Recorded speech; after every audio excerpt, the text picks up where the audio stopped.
What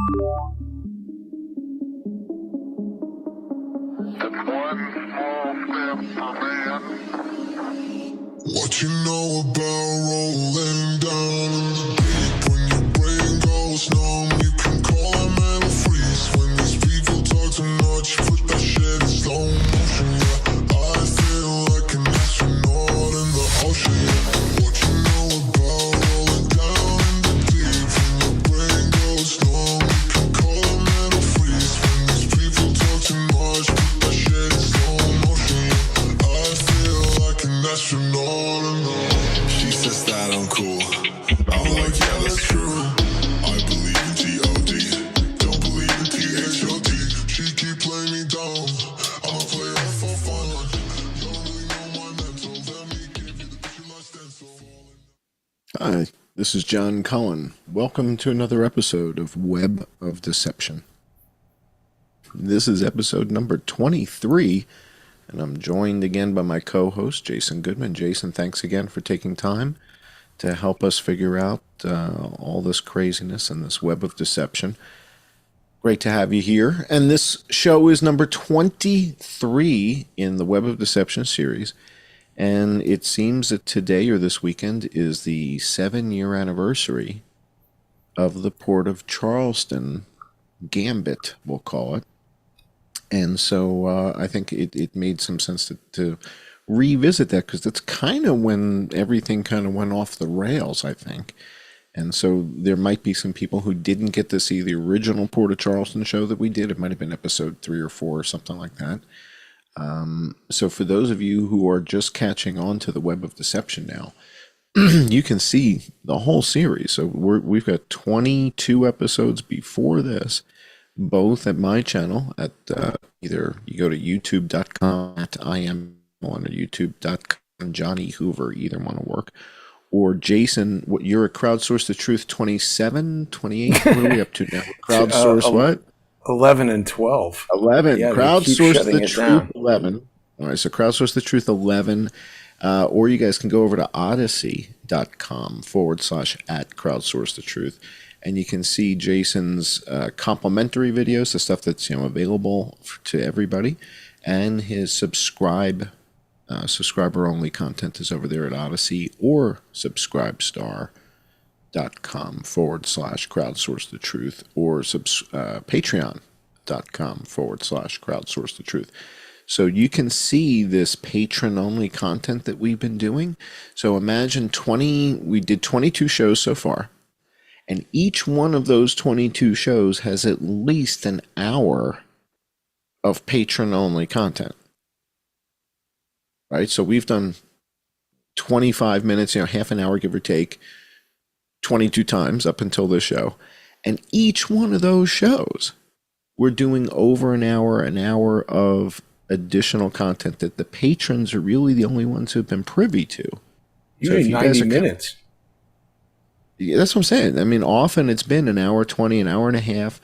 So yeah. It's always an hour, and oftentimes we go deeper than that. And it's the type of content that we can't share on the YouTube platform. There's just too many rules and stuff. And I think the challenge that we've had is they tend to change the rules often, and we're not aware of these new rule changes, and we end up breaking the rules without even knowing. I did that once. Remember when I showed the gun, and then we got canceled right in the middle of the show? Like, what did I do? I didn't know. Treacherous. I didn't know you couldn't do that. So I understand the rules, but it's easier that we don't break the rules, get ourselves in trouble. And Jason's up to Crowdsource the Truth 11 already. So the best thing is we're going to give you guys sort of the overview of what we're going to be talking about when we get to this patron-only portion. And for those of you who are not familiar, 7 years ago, Jason got drawn into what I like to call a gambit. You may have people call sandwiches that are long sandwiches. Some call them a sub. Hoagie. Some call them a hero, a hoagie in Philadelphia, right? By the way, if you go to like Denver, Colorado, and you order a hoagie, people look at you. You're out of your mind, right? And in a lot of cities, like if you go and order a hero sandwich, they don't know what you're talking about. They're going to mean a sub. And it's like, okay, yeah, what the hell you want to? I don't, whatever, the long thing. So different Yeah, places have different terminology. So I call it a gambit. And this was when you had just started working with George Webb. that's true. And, this is 7 years ago. So why don't you take the audience back a little bit? For those, some did see the show, but let's refresh their memory. How did this even come about? Charleston? Yeah. Isn't it hot and muggy in Charleston in late June? Who was interested in Charleston in the first place? Were you guys going to some sort of flapper Nobody dance contest? actually, Or, at that time, nobody actually went to Charleston. So you're right. This is important to come back to because it was definitely a seminal event, and it's come up again in a recent court filing. We're going to have new information on this. So even if there's going to be a lot of people watching who maybe experienced the original broadcast. There's people even in the comments are saying this is where they first started watching Crowdsource the Truth with this whole Port of Charleston thing. But there's a new document that's a report from the Coast Guard that George's brother submitted in court. There is an incredible new twist to this. And see, the funny thing about this show, John, is that it's the opposite of the show that you and I do on Friday nights, John Cullen Investigates, where that show, normally you just text me an idea, and then we create a graphic, and often I create that graphic not even knowing what the meat of your information is going to be. And likewise here, we just sort of suggest a topic that you know about in general, but I'm sure you're not necessarily familiar with each of the people pictured here or why I've made the thumbnail like this. So let's talk about it a little bit. You're right. This all began just really a few weeks after I met George Webb. I had seen George, just on YouTube, from watching YouTube. The algorithm, you're interested in this kind of stuff, and it sends certain videos your way. We've spoken about how I feel like it was a social engineering move to force a card, set up this channel about government conspiracies and see who starts interacting with that, and then start looking at those people, very much like Lee Harvey Oswald handing out flyers for the Fair Play for Cuba Committee. They're just looking at who is coming to that communist meeting and following those people. So, I started working with George, and George, we got into a little bit of a thing where he said, we spoke about this. He says he's going up to get his rental car. It was parked up by his son's apartment, which was up by Columbia. So he was going to take the subway uptown, get his car, come back downtown here. We figured this is going to take between 90 minutes and maybe even 2 to 3 hours, depending on the subway, the traffic, a lot of unknowns there. But after 3 hours, it started seeming like a long time. So maybe 4 hours go by, and I call him or he calls me, and I'm like, dude, what's going on? He's like, I'm like halfway to West Virginia or something like that. I was like, what the hell are you talking about? We're supposed to go to D.C. together. And I got all pissed off. But remember, I started Crowdsource the Truth after my second divorce, after 21st Century 3D basically nosedived, and I was in a really kind of eating crow, being humble kind of period of my life. And rather than flying off the handle and getting pissed off, as people have seen I sometimes can, I said, you know what?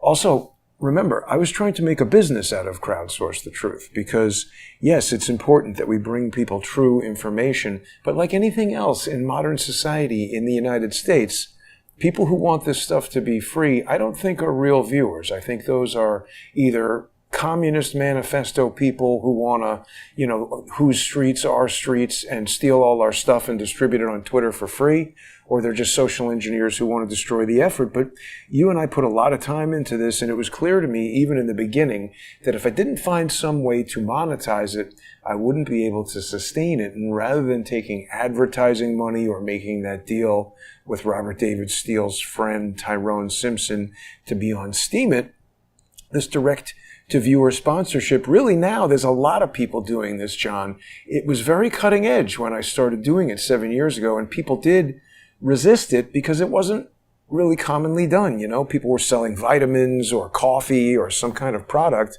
but people just want these videos and people want the information. So anyway, George, he basically screwed me over, and I was pissed off.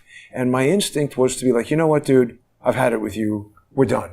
And just start making videos by myself. But I just felt like people would have a bad impression of me if I broke this relationship with George, and that it would hurt my social media presence, and that it could be the end of Crowdsource the Truth. All right, let me test my understanding here.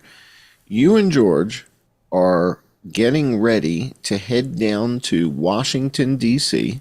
together. Yeah. He's heading up to Harlem. You're in the Chelsea area because his kid, his son, has a pickup truck up there. George rented a pickup truck, but he parked it up at his son's apartment for cheap parking or whatever. For days and days, he's parking it. All right, so he's got the pickup truck up there. He's going to run uptown, maybe grab coffee with his kid, grab the pickup truck, come back down. You're packing up all your camera gear. Yes. And clothes to be gone for days at a time or whatever we're doing. And you're like, all right, I'll see you in 2-3 hours. You know, beep, call, text, whatever when you get back. And next thing you know, not only is he's halfway to West Virginia, he's having beers with somebody. No. That's a different time. He said that his audience is freaking out and they don't like me, and so he decided to do this trip without me. And I said, wait a minute, man. I'm confusing two stories. I'm saying, I thought your he went audience and met Robert David Steele. Well, that happened later. So first he leaves and he says his audience doesn't like me and blah blah blah. And I was like, listen, your audience are random people we don't know on the internet. I'm somebody who's working with you, that we have this kind of personal interaction here. What the hell are you doing? Again, John, you see how I work. I'm into building teams and making attractive situations that are mutually beneficial. I'm not into locking people into contracts and forcing people to work with me who don't want to. I'm into building mutually beneficial relationships with people that people want to be in it. So I just decided that, getting mad and telling George to screw himself was not strategically wise in this moment, because, there were still a lot of people who thought that I was just sort of like, the second fiddle and producing George's show. And to some extent that was true. I didn't have any experience investigating stuff, didn't really know Charles yet, hadn't gotten into all the researching of the nonprofits, hadn't done all of the counter lawfare stuff that I've done. So I was new in this area. And I just said, you know what? And also, I had just gotten divorced, and I think you and I have certain personality traits that are similar, to the extent that sometimes there have been times in our lives there might have been a moment where we said, maybe if I didn't get so angry right there and didn't say this or didn't say that, this might have gone differently. And I decided, let me just forgive the guy. Let me eat crow here and just get over this and not get angry. So then he was meeting with Robert David Steele. He's on the trip now. So he's in Virginia, Washington, D.C. area, West Virginia. And he calls me and he says, do you want to have Robert David Steele on the show? I said, yes, we did that episode already. The next day after Robert David Steele. So he meets Robert David Steele in Virginia. Then he goes to West Virginia to meet Okie Marshall Richards. And at that time, I thought Okie Marshall Richards' name was Richard Stone. See, there's a couple of things about this, and we're going to get into this in the sponsor exclusive segment. We're going to look at this document. It's a public document. It's nothing secret or private. People can get it from Pacer. But we're going to go into this document that George's brother filed. It's a report from the Coast Guard that gives a lot of details about this incident in the port, some of which I didn't even know until I read this thing. And there's a couple of aspects of it that they're still trying to convince. He's filing this in court. And the crazy part about it is he's filed it in court in a FOIA case against Matya Benassi's husband. So, exactly what the hell is going on here? But you can see from the stamp right here, it's a FOIA case. It's filed in 2024, civil case 646. I think it's in Washington, D.C. We'll look at the docket, but this is an exhibit in his request for judicial notice of this South Carolina Civil Support Team, FBI Weapons of Mass Destruction Team. I mean, this was a big deal. We're going to go through all this, and take a look at exactly what went on here, and people can decide. I mean, I've been in communication with the FBI. I've been back to this Wando terminal. I've interacted with the police over there. Certainly, if there were any evidence that I had done anything wrong, I'm not hiding from the authorities. I've been trying to speak to them about this. But back to the thumbnail and how it all came about in the general sense of what we're going to talk about. You know, people have heard me say that I believe that this was a planned false flag. Remember, Robert David Steele has boasted about planning false flags for the CIA. He said, oh, but they were good false flags. Nobody died. So it seems like he represented someone who planned this false flag to create a social media incident about a bomb hoax in the Port of Charleston.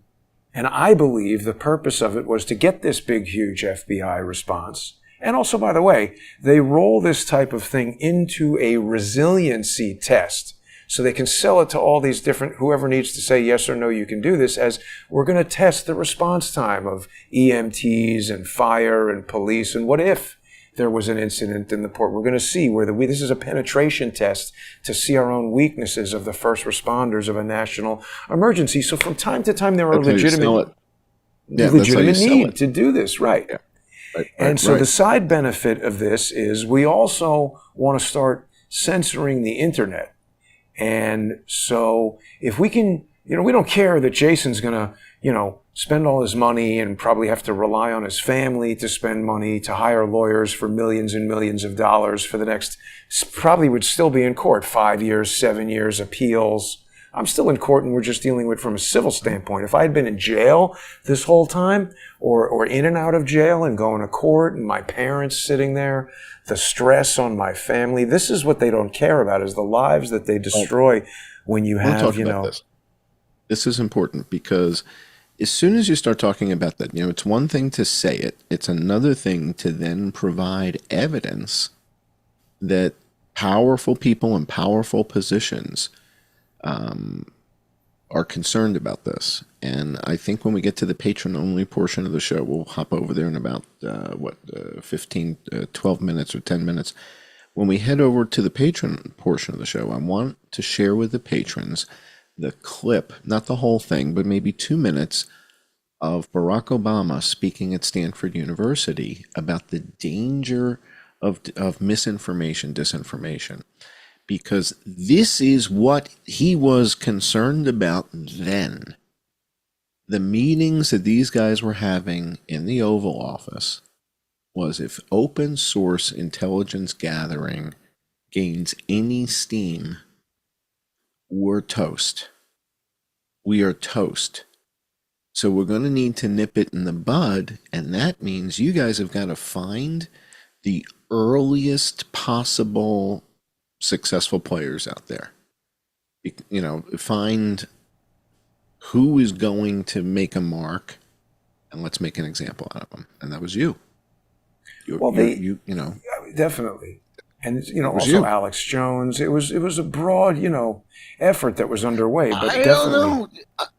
I don't know that I'd put Alex in the same category as you. I'm having more and more suspicions about Alex. Yeah.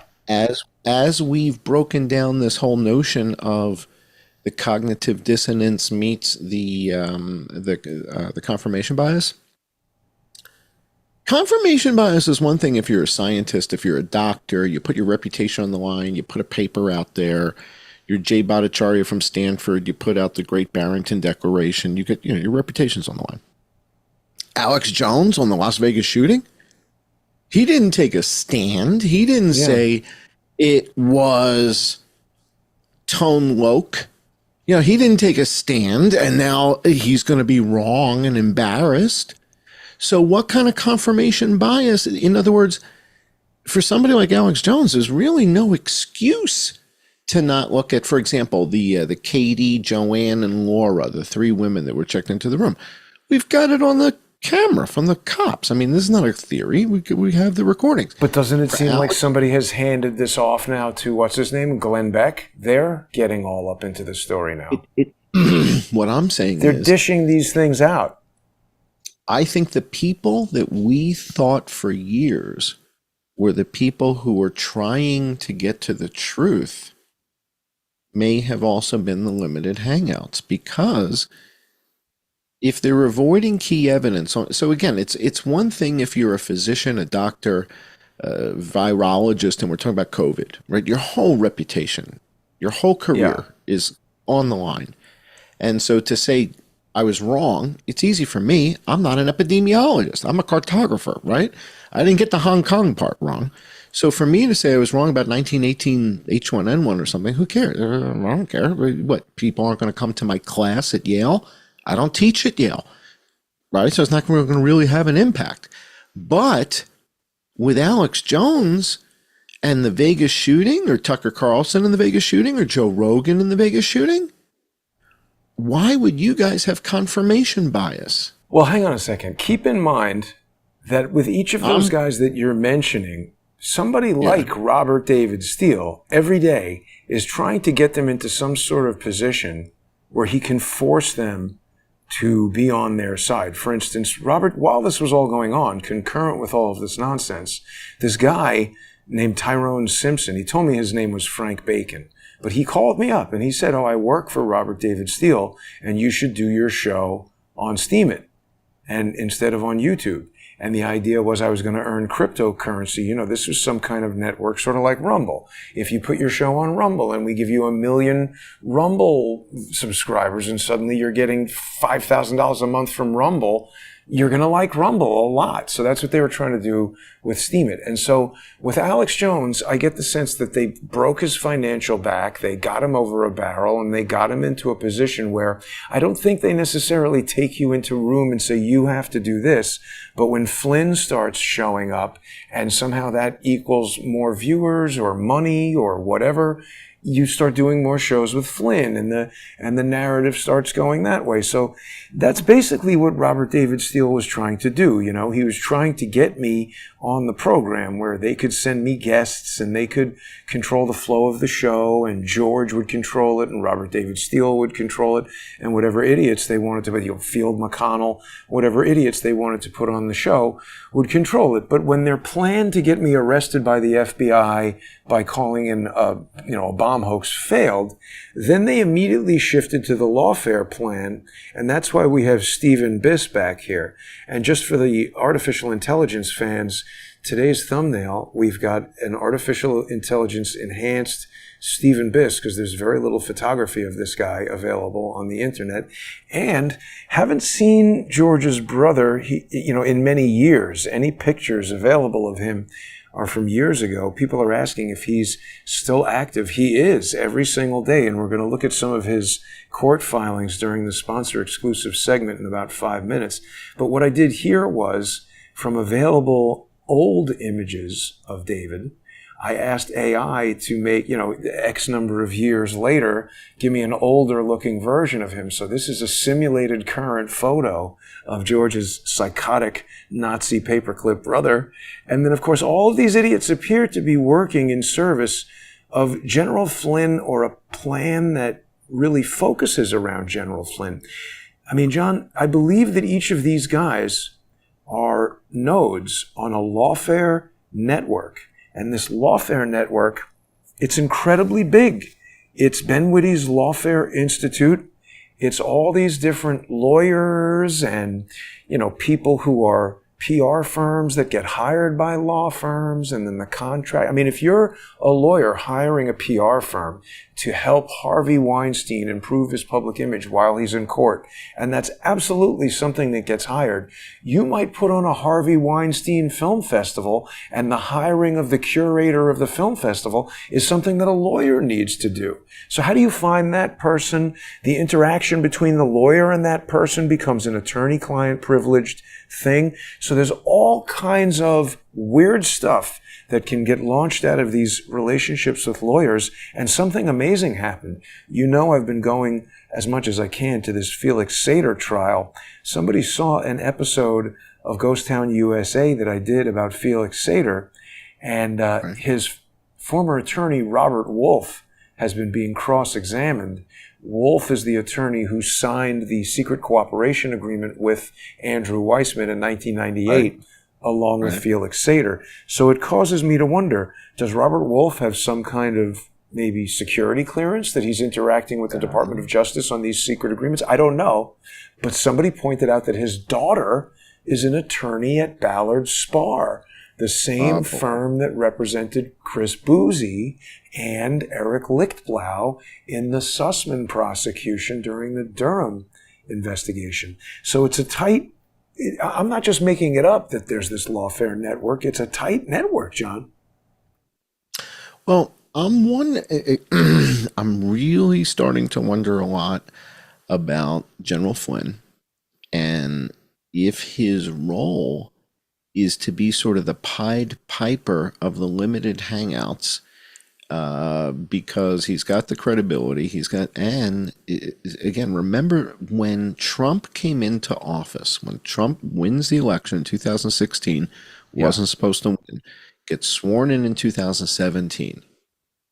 Who is briefing Trump on what is the status around the world? The head of the DIA, the Defense Intelligence Agency, is going to brief President Trump on the situation in China. Mr. President, we've got a problem we need to tell you about. It's been going on for a couple of years. Have you had any egg salad recently, sir? Probably want to skip that, right? It's Flynn who updates Trump on what's going on in China from Obama. Exactly. He's the one who has to explain to Trump, sir, Mr. President, the previous administration started a bio war with China, but we don't really. Well, but did he tell him that, or did he lie to him? I think he tells him because Trump starts Crimson Contagion and all that. In other words, it's not Trump knows what that was going on. They know something's going on, right?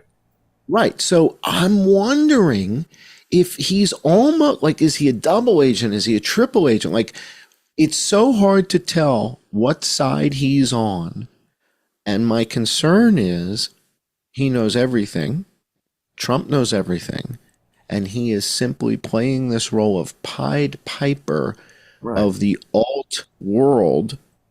And as you said, there's a million little branches off of him, right? I mean, come on, we not connected to this, but we saw photos of him with Mindy Robinson. Exactly.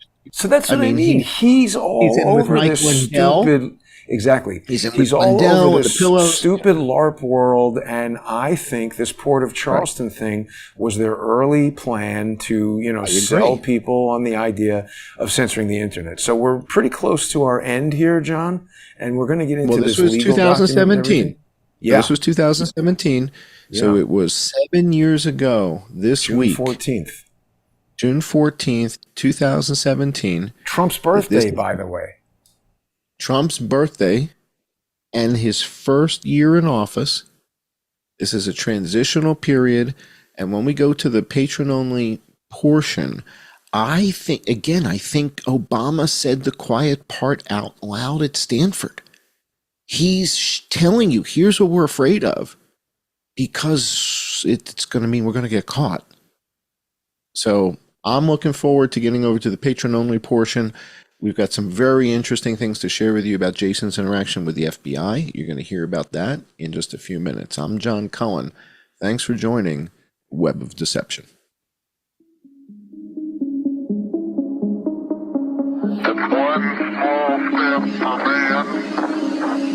What you know about rolling down in the deep? When your brain goes numb, you can call a mental freeze. When these people talk too much, put that shit in slow motion, yeah. I feel like an astronaut in the ocean, yeah. What you know about rolling down in the deep? When your brain goes numb, you can call a mental freeze. When these people talk too much, put that shit in slow motion, yeah. I feel like an astronaut in the ocean. She says that I'm cool.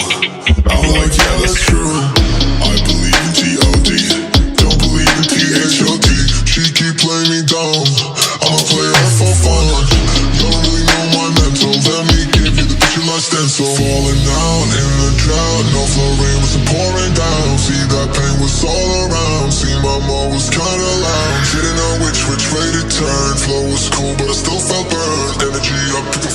research. I'ma kill everything like